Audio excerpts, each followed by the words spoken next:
कांग्रेस सांसद राहुल गांधी ने कोरोना काल में देश की अर्थव्यवस्था को लेकर मोदी सरकार पर तीखे वार किए हैं। राहुल ने सोमवार को अपने ट्विटर हैंडल से एक वीडियो जारी किया जिसमें उन्होंने अर्थव्यवस्था की मौजूदा हालत और अलग अलग पहलुओं पर बात की।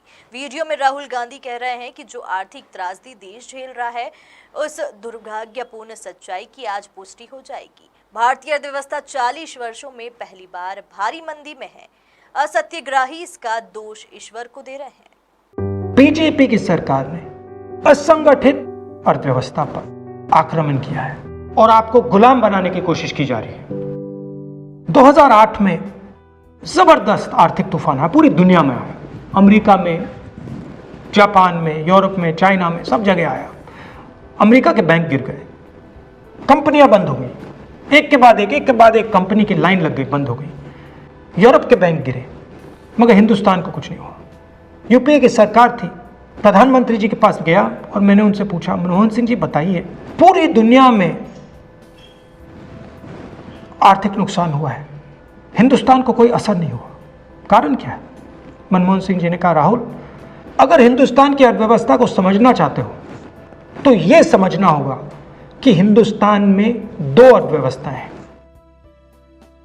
पहली असंगठित अर्थव्यवस्था और दूसरी संगठित अर्थव्यवस्था। संगठित अर्थव्यवस्था में बड़ी कंपनियां, नाम आप जानते हो।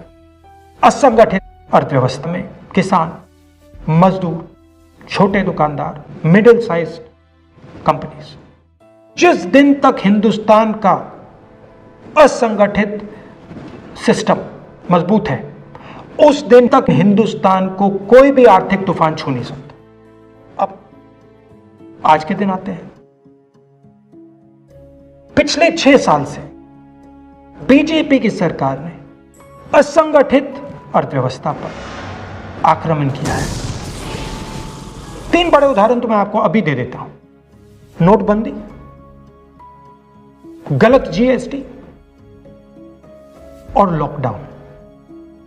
आप यह मत सोचिए कि लॉकडाउन के पीछे सोच नहीं थी। यह मत सोचिए कि गलती से आखिरी मिनट पे लॉकडाउन कर दिया गया है। इन तीनों का लक्ष्य हमारे इनफॉर्मल सेक्टर को खत्म करने का है।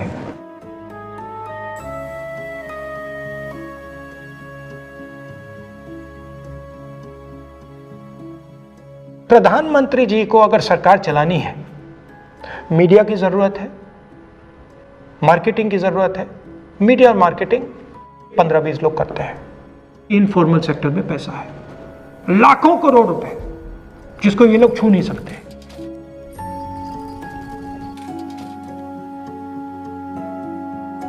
इसको ये लोग तोड़ना चाहते हैं, पैसा लेना चाहते हैं। इसका नतीजा आएगा।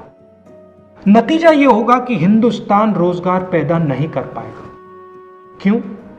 क्योंकि इनफॉर्मल सेक्टर 90% से ज्यादा रोजगार देता है।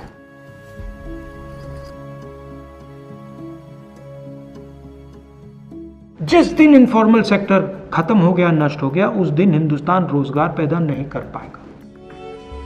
आप ही इस देश को चलाते हो, आप ही इस देश को आगे ले जाते हो और आपके खिलाफ साजिश हो रही है। आपको ठगा जा रहा है और आपको गुलाम बनाने की कोशिश की जा रही है। हमें इस आक्रमण को पहचानना पड़ेगा और पूरे देश को मिलकर इसके खिलाफ लड़ना पड़ेगा।